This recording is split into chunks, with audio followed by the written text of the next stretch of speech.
ಎಲ್ರಿಗೂ ನಮಸ್ಕಾರ. ನಾನು Rohit Desai, co-founder of JB experts. ಈ ವಿಡಿಯೋದಲ್ಲಿ ನಾವು ಡಿಸ್ಕಸ್ ಮಾಡೋಣ ಡ್ಯಾಮರಿ ಚಾರ್ಜಸ್ ಮತ್ತು ಡಿಟೆನ್ಷನ್ ಚಾರ್ಜಸ್ ಅಂದರೆ ಏನು ಮತ್ತು ಹೇಗೆ ಅಪ್ಲಿಕೇಬಲ್ ಇರುತ್ತೆ ಅಂತ. ಸೊ ಇಲ್ಲಿ ಒಂದು ಲೈವ್ ಎಕ್ಸಾಂಪಲ್ ನಾವು ತೊಗೊಳ್ಳೋಣ. ಸೊ ನಾನೇನು ಮಾಡ್ತಾ ಇದ್ದೇನೆ, ಒಂದು ಕಾರ್ಗೋ ಶಿಪ್ಮೆಂಟ್ ಕಳಿಸ್ತಾ ಇದ್ದೇನೆ, FCL. ಸೊ ಅದನ್ನು ನಾನು US ಕಳಿಸ್ತಾ ಇದ್ದೇನೆ. ಸೊ ನ್ಯೂಯಾರ್ಕಿಗೆ ನಾನು ಏನಾದರೂ ಕಂಟೈನರ್ ಕಳಿಸುವಾಗ ಏನಾಗುತ್ತೆ, ಮೆಟೀರಿಯಲ್ಗಳು, ಡಾಕ್ಯುಮೆಂಟ್ಸ್ಗಳು ಎಲ್ಲ ಕ್ಲಿಯರ್ ಆಗಿ ಕಂಟೈನರು ವೆಸಲ್ ಮೇಲೆ ಲೋಡ್ ಆಗುತ್ತೆ. ಆ ವೆಸಲ್ ಆಲ್ಮೋಸ್ಟ್ US ಹೋಗುತ್ತೆ. ಸೊ US ಹೋಗಿ ಮುಟ್ಟಿದ ಮೇಲೆ ಅಲ್ಲಿಂದ ಅದು ವೆಸಲ್ ಮೇಲೆ ಅನ್ಲೋಡ್ ಮಾಡಿಕೊಂಡು ಅವರು ಟರ್ಮಿನಲಲ್ಲಿ ಇದು ಕಂಟೈನರ್ನ ಇಟ್ಕೊಳ್ತಾರೆ. ಬಟ್ ಇವಾಗ ವೆಸಲ್ ಅಂತೂ ಬೇರೆ ಕಂಟ್ರಿಗೆ ಮತ್ತೆ ಹೋಗಬೇಕು. ಸೊ ಹಾಗಾಗಿ ಕಂಟೈನರ್ಸ್ಗಳನ್ನ ಅನ್ಲೋಡ್ ಮಾಡಲೇಬೇಕಾಗತ್ತೆ. ಸೊ ಕಂಟೈನರ್ ಅನ್ಲೋಡ್ ಮಾಡಿದ ತಕ್ಷಣ ಏನಾಗುತ್ತೆ, ನೀವು ಕಸ್ಟಮರ್ ಕ್ಲಿಯರೆನ್ಸ್ಗೆ, ಸೊ ನಾರ್ಮಲಿ ಇಂಪೋರ್ಟರ್ ಏನು ಮಾಡ್ತಾನೆ, ಅವನ CHA ಇರ್ಬೋದು, ಫ್ರೈಟ್ ಫಾರ್ವರ್ಡರ್ ಇರ್ಬೋದು, ಯಾರಿದ್ದಾರೆ ಅವರ ಕ್ಲಿಯರೆನ್ಸಸ್ ಮಾಡಿ ಆ ಕಾರ್ಗೋನ ಅವರ ಕಂಟ್ರೋಲಲ್ಲಿ ತೊಗೊಳ್ತಾರೆ.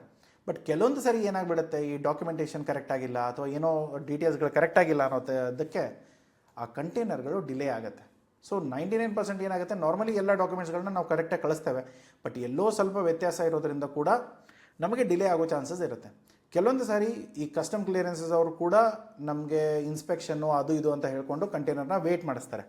ಸೊ ಡಾಕ್ಯುಮೆಂಟೇಷನ್ ಸರಿಯಾಗಿಲ್ಲ, ಡಾಕ್ಯುಮೆಂಟೇಷನ್ ಆದಮೇಲೆ ಇನ್ಸ್ಪೆಕ್ಷನ್ ಆಗಬೇಕು, ಇನ್ಸ್ಪೆಕ್ಷನ್ಸ್ ಆದಮೇಲೆ ಎಲ್ಲ ಕ್ಲಿಯರ್ ಆಗಿದ್ದರೆ ಮಾತ್ರ ಕಂಟೈನರ್ ಆಚೆ ಬರುತ್ತೆ. ಇಲ್ಲದೆ ಹೋದರೆ ಈ ಥರದ ಚಾರ್ಜಸ್ಗಳು ಬೀಳೋಕ್ಕೆ ಸ್ಟಾರ್ಟ್ ಆಗುತ್ತೆ. ಸೊ ಇವಾಗ ಈ ಡ್ಯಾಮರೇಜ್ ಚಾರ್ಜಸ್ ಅಂದರೆ ಏನು ಮತ್ತು ಡಿಟೆನ್ಷನ್ ಚಾರ್ಜಸ್ ಅಂದರೆ ಏನು ಅಂತ ಹೇಳ್ತಾನೆ.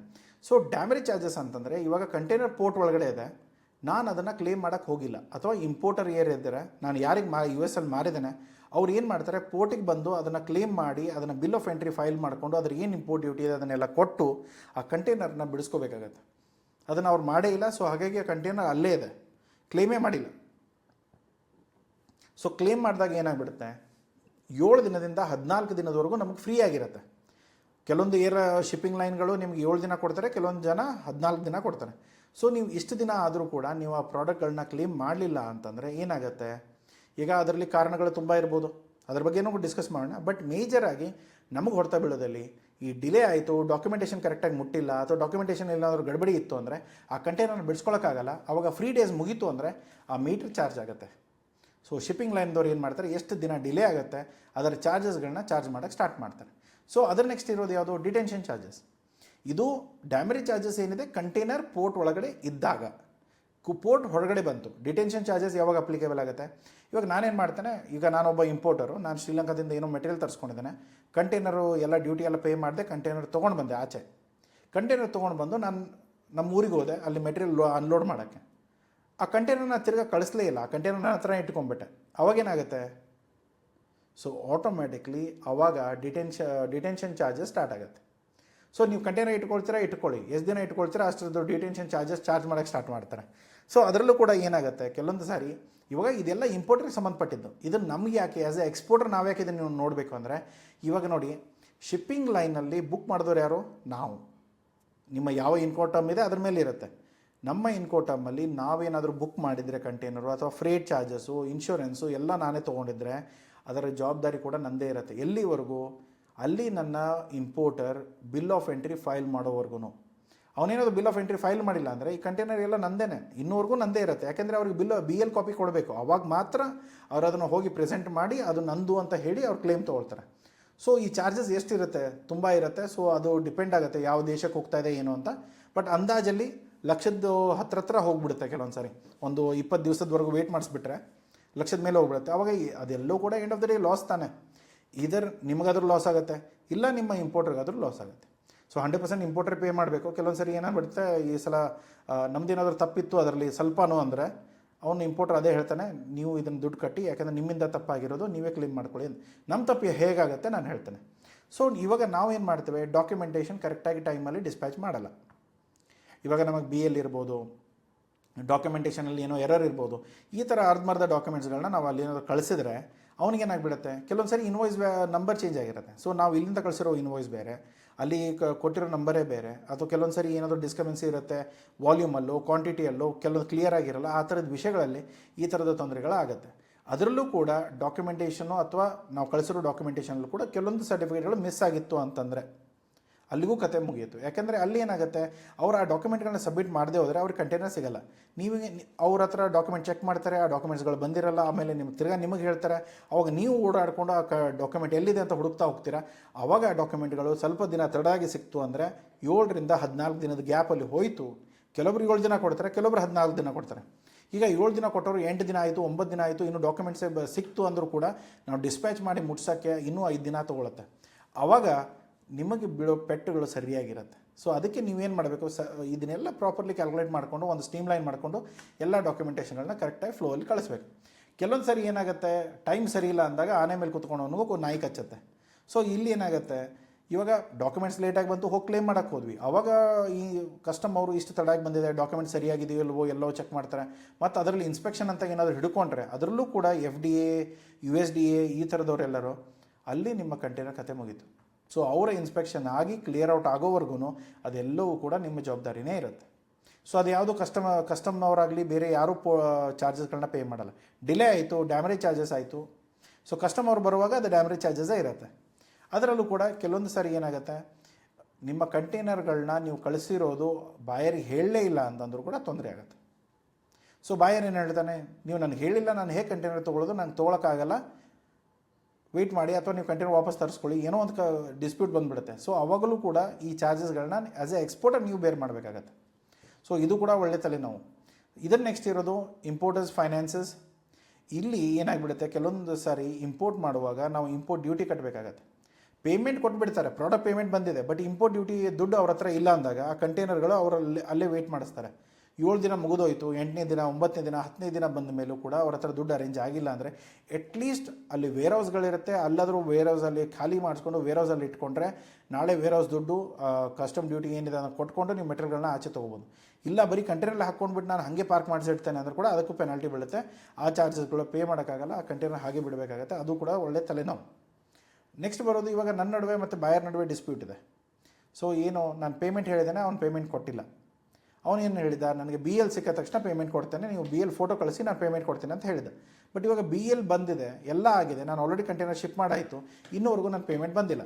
ಸೊ ಬ್ಯಾಲೆನ್ಸ್ ಪೇಮೆಂಟ್ ಏನಿದೆ ಅದು ಬರಬೇಕಾಗಿತ್ತು, ಬಂದಿಲ್ಲ. ಸೊ ಅದಕ್ಕೆ ನಾನೇನು ಮಾಡ್ತೇನೆ, ಆ BL ಕಾಪಿ ಅವನಿಗೆ ಕಳಿಸಲ್ಲ. ಸೊ ಅವಾಗ BL ಕಾಪಿ ಇಲ್ಲದೆ ಅವ್ನು ಕಂಟೈನರ್ ಬಿಡಿಸ್ಕೊಳ್ಳೋಕ್ಕೂ ಆಗಲ್ಲ. ಸೊ ಹೀಗಿದ್ದಾಗ ಆಟೋಮೆಟಿಕ್ಲಿ ಎಲ್ಲ ಕಂಟೈನರ್ಗಳು ಸಿಕ್ಕಾಕೊಳ್ಳುತ್ತೆ. ಆವಾಗ 3 ಡೇಸು ಮುಗೀತು, ಡಿಸ್ಪ್ಯೂಟ್ ಆಯಿತು, ಡಿಸ್ಪ್ಯೂಟ್ ಸಾಲ್ವ್ ಆಗೋವರೆಗೂ ಆ ಕಂಟೈನರ್ ಅಲ್ಲೇ ಇರುತ್ತೆ. ಲಾಸ್ಟಿಗೆ ಏನೇ ಸೆಟ್ಲ್ ಆದರೂ ಕೂಡ ನೀವು ಶಿಪ್ಪಿಂಗ್ ಲೈನ್ಗೆ ಅಥವಾ ಪೋರ್ಟ್ ಚಾರ್ಜಸ್ನ ಕೊಟ್ಕೊಂಡೇ ನೀವು ನಿಮ್ಮ ಕಂಟೈನರ್ನ ಆಚೆ ತೊಗೊಳ್ಳೋದು. ನಿಮ್ಮ ಡಿಸ್ಪ್ಯೂಟ್ ಏನಾದರೂ ಇರ್ಬೋದು, ಬಟ್ ಇಲ್ಲಿ ಡ್ಯಾಮೇಜ್ ಚಾರ್ಜಸ್ಗಳನ್ನ ನೀವು ಕೊಟ್ಕೊಂಡೇ ನೀವು ಮುಂದೆ ಬರಬೇಕು, ಇಲ್ಲಾಂದರೆ ಆಗಲ್ಲ. ನೆಕ್ಸ್ಟ್ ಇರೋದು ವರ್ಸ್ಟ್ ಕೇಸ್ ಏನಂದರೆ, ಈ ಕಾರ್ಗೋನ ಬೇಡ ಅಂದ್ಬಿಡ್ತಾನೆ ಇಂಪೋರ್ಟರು. ಅವಾಗ ಏನು ಮಾಡ್ತೀರಾ, ಅವಾಗಲೂ ಕೂಡ ನಿಮ್ಮ ತಲೆ ಮೇಲೆ ಬರುತ್ತೆ. ಸೊ ಅದರಲ್ಲಿ ಲೀಗಲ್ ಕೇಸ್ ಇರ್ಬೋದು, ಅಥವಾ ನಿಮ್ಮ ಮೇಲೆ ರಿಕವರಿ ಆಗೋವರೆಗೂ ನಿಮ್ಮ ಮೇಲೆ ಲೀಗಲ್ ಕೇಸ್ಗಳನ್ನ ಫೈಲ್ ಮಾಡ್ತಾರೆ. ಯಾಕೆ, ಯಾವ ಇನ್ಕೋಟಮಲ್ಲಿ ನೀವು ಕೆಲಸ ಮಾಡ್ತಿದ್ದೀರೋ ಆ ಇನ್ಕೋಟಮಲ್ಲಿ ನೀವೇನಾದರೂ ಕಾರ್ಗೋ ಬುಕ್ ಮಾಡಿದರೆ ಇದು ನಿಮ್ಮ ಜವಾಬ್ದಾರಿ ಬರುತ್ತೆ. ನೆಕ್ಸ್ಟ್ ಬರೋದು, ಇಲ್ಲಿ ಒಂದು ವೇಳೆ ಏನಾಗುತ್ತೆ, ಇಂಪೋರ್ಟರ್ ಹೇಳ್ಬೋದು ನೀವು ಮೆಟೀರಿಯಲ್ ವಾಪಸ್ ತೊಗೊಳ್ಳಿ, ನಂಗೆ ಬೇಡ. ಅವಾಗಾದರೂ ಕೂಡ ನಿಮ್ಮ ತಲೆ ಮೇಲೆ ಬರುತ್ತೆ, ಯಾಕಂದರೆ ಮೆಟೀರಿಯಲ್ಗಳನ್ನ ತಿರ್ಗಾ ಪಿಕ್ ಮಾಡ್ಕೋಬೇಕು. ಸೊ ಅದಲ್ಲದೆ ಕಂಪ್ಲೀಟ್ ಲಾಸ್ ಆಗ್ಬೋದು, ಇಲ್ಲದೆ ಹೋದರೆ ಫೈನ್ಗಳನ್ನ ಕಟ್ಕೊಂಡು ನಿಮ್ಮ ಮೆಟೀರಿಯಲ್ಗಳನ್ನ ತೊಗೊಳ್ಬೇಕಾಗತ್ತೆ. ನೆಕ್ಸ್ಟ್ ಬರೋದು ಯಾವುದು, ಈ ಡ್ಯಾಮೇಜ್ ಚಾರ್ಜಸ್ನ ಮತ್ತು ಡಿಟೆನ್ಷನ್ ಚಾರ್ಜಸ್ನ ಹೇಗೆ ಅವಾಯ್ಡ್ ಮಾಡಬೇಕು. ಒಂದು ಪ್ರಾಪರಾಗಿ ಡಾಕ್ಯುಮೆಂಟ್ಸ್ಗಳನ್ನ ಯಾವಾಗ ಕಳಿಸ್ತಾ ಇದ್ದೀರಾ, ಏನು ಕಳಿಸ್ತಾ ಇದ್ದೀರಾ, ಅಗ್ರಿಮೆಂಟಲ್ಲಿ ಕೂಡ ಕರೆಕ್ಟಾಗಿ ಬರೀರಿ. ನೀವು ಯಾವತ್ತು ಶಿಪ್ ಮಾಡಬೇಕು ಅಂದ್ಕೊಂಡಿದ್ದೀರಾ, ಯಾವತ್ತು ಶಿಪ್ ಆಗುತ್ತೆ, ಕಮ್ಯುನಿಕೇಷನ್ ಹೇಗೆ ಕೊಡಬೇಕು ಅಂದ್ಕೊಂಡಿದ್ದೀರಾ, ಇದರ ಬಗ್ಗೆ ಎಲ್ಲವೂ ಡೀಟೇಲ್ಸ್ಗಳನ್ನ ಬಾಯರಿಗೆ ಗೊತ್ತಿರಬೇಕು. ಆಮೇಲೆ ಡಾಕ್ಯುಮೆಂಟ್ಸ್ ಎಲ್ಲ ಪರ್ಫೆಕ್ಟ್ಲಿ ಅಲೈನ್ಡ್ ಆಗಿ ಅವರಿಗೆ ಸಬ್ಮಿಟ್ ಆಗಿರಬೇಕು. ಅದಾದಮೇಲೆ ಪ್ರಾಪರಾಗಿ ಯಾವಾಗ ಕಂಟೈನರ್ ಹೋಗ್ತಾ ಇದೆ, 5 ದಿನ ಬೇಕಾಗುತ್ತೋ 7 ದಿನ ಬೇಕಾಗುತ್ತೋ, ಯಾವಾಗ ಮುಟ್ಟುತ್ತೆ, ಪ್ರತಿಯೊಂದು ಅವರಿಗೆ ಮುಂಚೆನೇ ಗೊತ್ತಿರಬೇಕು. ಅದರ ಅಕಾರ್ಡಿಂಗ್ಲಿ ಅವರ ಅಡ್ವಾನ್ಸ್ ಬಿಲ್ ಆಫ್ ಎಂಟ್ರಿ ಕೂಡ ಫೈಲ್ ಮಾಡ್ಬೋದು. ಅದರ ಮೇಲೆ ಏನಾಗುತ್ತೆ, ಈ ಕಸ್ಟಮ್ ಕ್ಲಿಯರೆನ್ಸಸ್ಸು US ಅಲ್ಲಿ ಯಾರಿದ್ದಾರೋ, ಬೇರೆ ಯಾವುದೇ ದೇಶ, ಫಾರ್ ಎಕ್ಸಾಂಪಲ್ ನಾನು US ತೊಗೊಂಡಿರೋದು, ಬೇರೆ ಯಾವುದೇ ದೇಶದಲ್ಲೂ ಕೂಡ ಇದ್ದರೂ ಕೂಡ ಅವರೆಲ್ಲವೂ ಕೂಡ ಕ್ಲಿಯರ್ ಮಾಡ್ಬೋದು. ಒಂದು ವೇಳೆ ಇದೆಲ್ಲ ತಲೆನೋವು ಬೇಡಪ್ಪ, ನಾನು ಎಲ್ಲನೂ ನಾನೇ ಮಾಡಿಸ್ಬಿಡ್ತೇನೆ ಅಂತಂದರೆ DDP ಟರ್ಮ್ಸಲ್ಲಿ ನೀವು ಮಾಡ್ಬೋದು. ಯಾಕೆಂದರೆ ಇಂಪೋರ್ಟ್ ಡ್ಯೂಟಿ ಕಟ್ಟೋದು ನೀವೇ, ಎಕ್ಸ್ಪೋರ್ಟ್ ಡ್ಯೂಟಿ ಕಟ್ಟೋದು ನೀವೇ, ಶಿಪ್ಪಿಂಗ್ ಕಳಿಸೋದು ನೀವೇ, ಅವ್ರ ಮನೆಗೆ ಹೋಗ್ಬಿಟ್ಟು ಮೆಟೀರಿಯಲ್ ಡೆಲಿವರಿ ಮಾಡೋದು ನೀವೇ. ಸೊ ಹೀಗಿದ್ದಾಗ ನೀವು DDP ಟರ್ಮ್ಸಲ್ಲಿ ನೀವು ಆರಾಮಾಗಿ ಮಾಡ್ಬೋದು. ಇದಲ್ಲದೆ ನೀವೇನಾದರೂ ಡಾಕ್ಯುಮೆಂಟ್ ಸ್ವಲ್ಪ ಬೇಗ ಮುಟ್ಟಿಸ್ಬೇಕನ್ನೋ ಉದ್ದೇಶ ಇತ್ತು ಅಂದರೆ, ನಿಮಗೆ ಪೇಮೆಂಟ್ಸ್ ಆಲ್ರೆಡಿ ಬಂದಿದೆ, ಅವಾಗ ಮಾತ್ರ ನೀವೇನು ಮಾಡೋದು, ರಿಲೀಸ್ ಆರ್ಡರ್ ಅಥವಾ ಟೆಲೆಕ್ಸ್ ರಿಲೀಸ್ ಮಾಡಿದರೆ ಆ ಡಾಕ್ಯುಮೆಂಟ್ಗಳು BL ಕಾಪಿಗಳು ನಿಮಗೇನು ಪ್ರಿಂಟಾಗಿ ನಿಮ್ಮ ಹತ್ರ ಬಂದು ನೀವು ಅದನ್ನು ಕೊರಿಯರ್ ಏನು ಮಾಡಬೇಕಾಗಿತ್ತು ಅದನ್ನು ಡೈರೆಕ್ಟ್ಲಿ ನೀವು ಬಾಯರ್ಗೆ ಕಳಿಸ್ಬೋದು. ಅದು ಯಾವಾಗ ಮಾಡೋದು? ನಮ್ಮ ಪೇಮೆಂಟ್ಗಳು 100% ಕ್ಲಿಯರ್ ಇದ್ದಾಗ ಮಾತ್ರ. ಪೇಮೆಂಟ್ಗಳು ಪೆಂಡಿಂಗ್ ಇತ್ತು, ನಾವೇನಾದರೂ L C against B L ಮಾಡ್ತಾ ಇದ್ದೇವೆ ಅಂದರೆ ಆ ಬಿ ಎಲ್ ಕಾಪಿ ತೊಗೊಂಡು ನಾವು ಬ್ಯಾಂಕಿಗೆ ಹೋಗಿ ಕೊಡಬೇಕಾಗತ್ತೆ. ಸೊ ಅದನ್ನು ಹಾಗೆ ಕಳಿಸೋ ಆಗಿಲ್ಲ. ಸೊ ಇದನ್ನೆಲ್ಲ ನೋಡಿಕೊಂಡು ನೀವು ಇದನ್ನು ಅವಾಯ್ಡ್ ಮಾಡೋ ಚಾನ್ಸಸ್ ಇರುತ್ತೆ. ಸೊ ಇದು ತುಂಬ ಇಂಪಾರ್ಟೆಂಟ್ ಚಾರ್ಜಸ್ಸು, ತುಂಬ ಕಡಿಮೆ ಜನಕ್ಕೆ ಗೊತ್ತಿದೆ ಇದ್ರ ಬಗ್ಗೆ. ಬಟ್ ನೀವು ಕಲಿತಾ ಇರೋದ್ರಿಂದ ದಯಮಾಡಿ ಈ ವಿಷಯದ ಬಗ್ಗೆ ತಲೆಗೆ ಇಟ್ಕೊಳ್ಳಿ. ಯಾವಾಗಾದರೂ ನಾಳೆ ಸ್ವಲ್ಪ ಕಂಟೈನರ್ಗಳು ಕ್ಲೇಮ್ ಆಗಲಿಲ್ಲ ಅಥವಾ ಡಾಕ್ಯುಮೆಂಟ್ಸ್ಗಳು ಕಳಿಸ್ಲಿಲ್ಲ, ಎಲ್ಲದೂ ಸೀರಿಯಸ್ ಆಗಿರುತ್ತೆ ಬಿಸ್ನೆಸ್ಸಲ್ಲಿ. ಯಾವುದು ಕೂಡ ನೀವು ಸ್ವಲ್ಪ ಲೇಸಿನೆಸ್ ತೋರಿಸೋದು ಅಥವಾ ಆಳಸಿತನ ತೋರಿಸ್ಕೊಂಡು ಎರಡು ಡಾಕ್ಯುಮೆಂಟ್ಸ್ ನಾಳೆ ಕಳಿಸಿದ್ರಾಯಿತು, ನಾಡಿದ್ದು ಕಳಿಸಿದ್ರಾಯಿತು, ಅಥವಾ ನನ್ನ CHA ಕೊಟ್ಟಿಲ್ಲ ಅಂದ್ಕೊಂಡು ಆ BL ಕಾಪಿ ಕೊಡಲಿಲ್ಲ ಅಂದರೆ ಕಂಟೈನರ್ಗಳು ಸಿಕ್ಕಾಕೊಳ್ಳುತ್ತೆ. ಕಂಟೈನರ್ ಸಿಕ್ಕಾಕೊಂಡ ಮೇಲೆ ಡಿಟೆನ್ಷನ್ ಚಾರ್ಜಸ್ಸು ಅಥವಾ ಡ್ಯಾಮೇಜ್ ಚಾರ್ಜಸ್ಸು ಸ್ಟಾರ್ಟ್ ಆಯಿತು ಅಂದರೆ ಅಲ್ಲಿಗೆ ನೀವು ಸಿಕ್ಕಾಕೊಳ್ತೀರ. ಸೊ ಈ ವಿಷಯಗಳಿರುತ್ತೆ. ಓಕೆ, ಡಿಟೆನ್ಷನ್ ಚಾರ್ಜಸ್ ಏನಾದರೂ ನಮ್ಮ ಕಡೆಯಿಂದ ತೊಗೊಳ್ಬೋದಾ? ಡಿಟೆನ್ಷನ್ ಚಾರ್ಜಸ್ ಅವ್ರು bill of entry already file ಮಾಡಿರೋದ್ರಿಂದ ಡಿಟೆನ್ಷನ್ ಚಾರ್ಜಸ್ ಅವ್ರ ಕಡೆಯಿಂದನೇ ವಸೂಲಿ ಮಾಡ್ತಾರೆ. ಬಟ್ ಡ್ಯಾಮೇಜ್ ಚಾರ್ಜಸ್ ಏನಿದೆ ಅದು ಒಂದು ನಿಮ್ಮ ತಲೆ ಮೇಲೆ ಇರುತ್ತೆ ಯಾವಾಗಾದರೂ. ಸೊ ಆ ಕತ್ತಿನ ಬೇಗ ಇಳಿಸ್ಕೋಬೇಕಂತಂದರೆ, ಈ ಕುತ್ತಿಗೆ ಮೇಲೆ ಕತ್ತಿ ಓಡಾಡ್ತಾ ಇದೆ ಅಂದರೆ ಸ್ವಲ್ಪ ಬಿಡಿಸ್ಕೋಬೇಕಲ್ಲ. ಸೊ ಆವಾಗ ನೀವೇನು ಮಾಡಬೇಕು, ಆದಷ್ಟು ಬೇಗ ಎಲ್ಲ ಡಾಕ್ಯುಮೆಂಟ್ಸ್ಗಳು, ಪೇಮೆಂಟ್ಗಳು ಎಲ್ಲವನ್ನು ಕ್ಲಿಯರ್ ಮಾಡಿಕೊಂಡು ಸೆಟ್ಲ್ ಮಾಡಿಕೊಂಡು ಅವ್ರಿಗೆ ಏನೇನು ಬೇಕೋ ಎಲ್ಲ ಅಕ್ಯುರೇಟಾಗಿ ಡಾಕ್ಯುಮೆಂಟ್ ಕೊಟ್ಬಿಟ್ರೆ ಅವ್ರು ಅದನ್ನು ಬಿಡಿಸ್ಕೊಳ್ತಾರೆ. ಅವ್ರು ಮೆಟೀರಿಯಲ್ ತೊಗೊಂಡು ಹೋದ್ಮೇಲೆ ಒಂದ್ಸರಿ BL ಎಂಟ್ರಿ ಫೈಲ್ ಆಯಿತು ಅಂದಮೇಲೆ ಅದ್ರ ಮೇಲೆ ನಮ್ಮ ಜವಾಬ್ದಾರಿ ಇರಲ್ಲ, ಅದು ಅವ್ರ ಜವಾಬ್ದಾರಿ ಇರುತ್ತೆ. ಅವ್ರ ಜೊತೆ ಏನಾದರೂ ಹೊಡೆದಾಡ್ಕೊಂಡು ಸಾಯಲಿ. ಸೊ ಇದನ್ನು ನೀವು ಅರ್ಥ ಆಯಿತು ಅಂದರೆ ಎಕ್ಸ್ಪೋರ್ಟ್ ಇಂಪೋರ್ಟ್ ಬಿಸ್ನೆಸ್ಸಲ್ಲಿ ಸ್ವಲ್ಪ ಕೆಲಸಗಳು ಈಸಿ ಆಗುತ್ತೆ. ಓಕೆ, ಸೊ ಈ ವಿಡಿಯೋದಲ್ಲಿ ಇದು ಅರ್ಥ ಆಗಿದೆ ಅಂದ್ಕೊಳ್ತೇನೆ. ಸೊ ನೀವೇನು ಮಾಡಬೇಕು ಇವಾಗ, ಸೊ ಯಾವಾಗಾದರೂ ನೀವು ಕಂಟೈನರ್ ಬುಕ್ ಮಾಡುವಾಗ ನಿಮ್ಮ ಫ್ರೈಟ್ ಫಾರ್ವರ್ಡರ್ ಜೊತೆ ಮಾತಾಡುವಾಗ ನೀವೇನು ಕೇಳಬೇಕಂದ್ರೆ, ಸರ್ ಫ್ರೀ ಟೈಮ್ ಎಷ್ಟಿದೆ, ಫ್ರೀ ಡೇಸ್ ಎಷ್ಟಿದೆ ಅದನ್ನು ಕೇಳಿಕೊಂಡು ನೀವು ಪ್ಲ್ಯಾನ್ ಮಾಡ್ಕೊಳ್ಳಿ. 14 ಡೇಸ್ ಇದ್ದಷ್ಟು ನಿಮಗೆ ಬೆಟರ್. ಯಾಕಂದರೆ ಸ್ವಲ್ಪ ದಿನ ಕೊರಿಯರ್ ಇರ್ಬೋದು, ಬ್ಯಾಂಕಿಂಗ್ ಇರ್ಬೋದು, ಅಲ್ಲಿ ಇಲ್ಲಿ ಸ್ವಲ್ಪ ಡಿಲೇ ಆಗೋ ಚಾನ್ಸಸ್ ಇರುತ್ತೆ. ಅದನ್ನೆಲ್ಲವನ್ನು ಅವಾಯ್ಡ್ ಮಾಡಬೇಕಂದ್ರೆ ಇದನ್ನು ಮಾಡಿದರೆ ನಿಮಗೆ ಬೆಟರ್ ಇರುತ್ತೆ. ಓಕೆ, ಸೊ 14 ದಿನ 7 ಡೇಸ್ ಒಂದು ಶಿಪ್ಪಿಂಗ್ ಲೈನ್ ಕೊಡುತ್ತೆ, ಇನ್ನೊಂದು ಶಿಪ್ಪಿಂಗ್ ಲೈನ್ 14 ದಿನ ಕೊಡುತ್ತೆ. ಅದರಲ್ಲೂ ಕೂಡ ಪ್ರೈಸಸ್ ಚೇಂಜ್ ಇರುತ್ತೆ.